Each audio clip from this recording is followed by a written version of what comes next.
Yeah, I feel like you're doing another series of films, but this series is I'm not going to be doing them in any sort of order. No, this is going to be more of a random sort of thing, and it's going to be more sporadic than the series that I've done beforehand.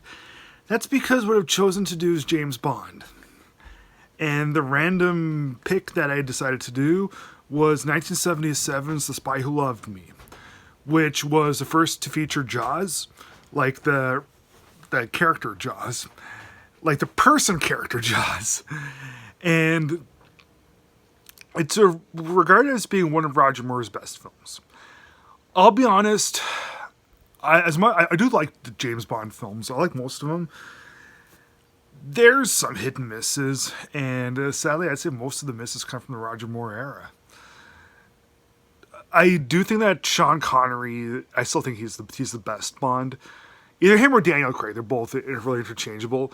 But Daniel Craig's Bond was more about like survival, and Sean Connery's stuff was more like gadgets and cool looks of the film.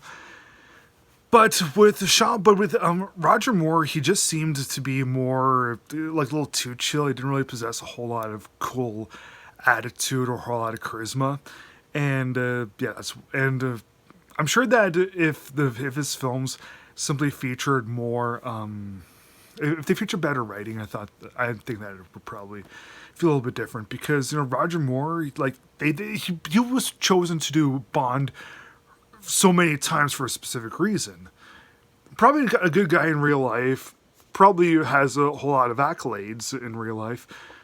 But yeah, I never really cared for his Bond films, and Spy Who Loved Me is a good example of it.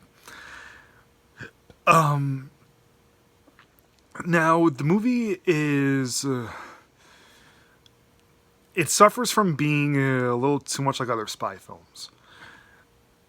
Back in the 60s, a whole lot of spy things. There was like Mission Impossible and The Italian Job. Earlier James Bond films with Sean Connery. But this one, it just suffers from not being as exciting as the previous ones, or as innovative. And that's its biggest blow. This movie's not exciting. And also, it's a villain. It's villain, very, very, very weak. You can see a little bit of Austin Powers things in this, because Austin Powers trilogy is giant spoof of James Bond.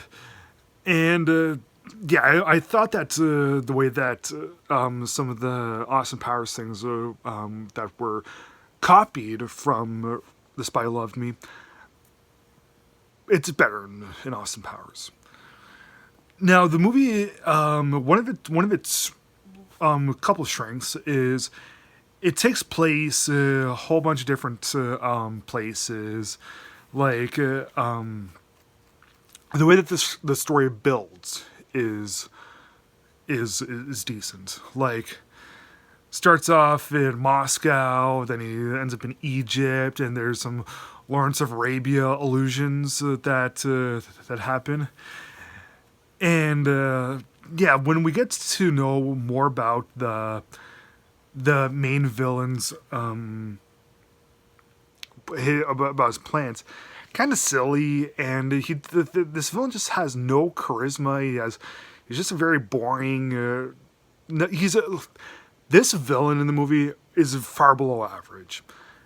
Bond and Barbara Bach, who's the spy in this film, loves him. Yeah, they easily destroy him because the movie is not exciting at all. It had such a weak villain. At least so some of the other Bond movies had kind of good villains. This one, yeah, because of that, the movie really falls short. The only real okay, there's Lawrence of Arabia allusions that are in this, and there's Jaws. Other than that, movie's flat. I'm gonna have to give The Spy Who Loved Me from 1977 2 stars out of 4.